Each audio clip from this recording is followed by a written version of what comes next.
36 degrees, blowing like the dickens. It's cold out here.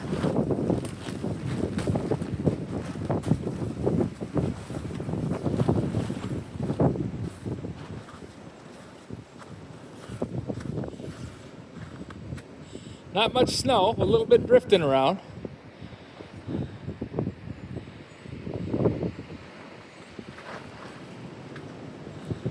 Just had the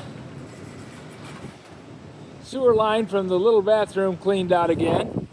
I got a problem with that. Somehow or another, there's a line that comes out of that wall of the house from the basement. Underneath here, I've had this whole thing dug up. I had the septic tank pumped, and we found that I have two septic tanks. One about 30 feet from the house, another one about 10 foot further on.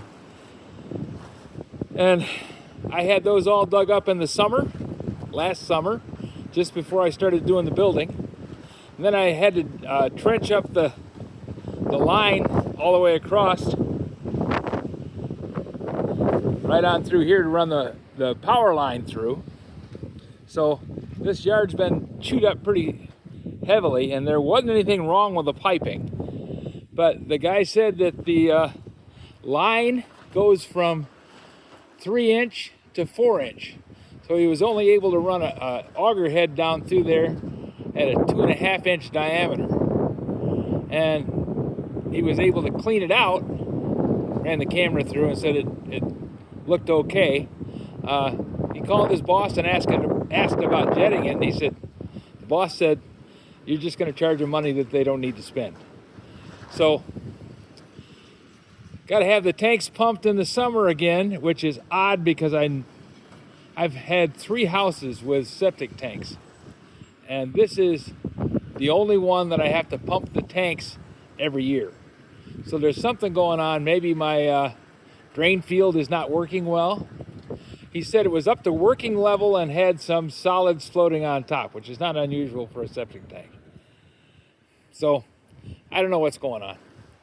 Real pain in the butt, very expensive. It was $250 to do the deal today. And I'm not happy about it, but I'm glad the guy came. I'm glad we got it taken care of, because that's the reason that I had to strip out the carpet out of the, we call it apartment B, the basement room that I've got finished off. That's the bunker where I do videos in. So anyways, it's been not a pleasant experience. The guy was very nice, Roto-Rooter. I've had him out here many times. They always give me a 20% discount because it's nice being old for that reason. Just don't know why it's doing it. There's no reason for that to have that kind of problem. We're not running that much water. There's only 2 of us in the house. We do have a water softener, and the water softener is what's overflowing. It has a vacuum breaker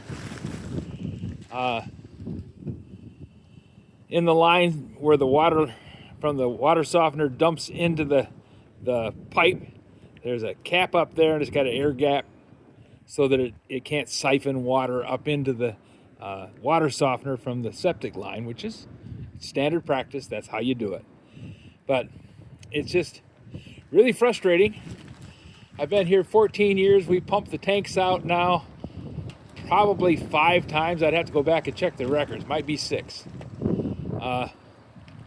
Just not what I want. But say la guerre, and we'll just keep on trucking.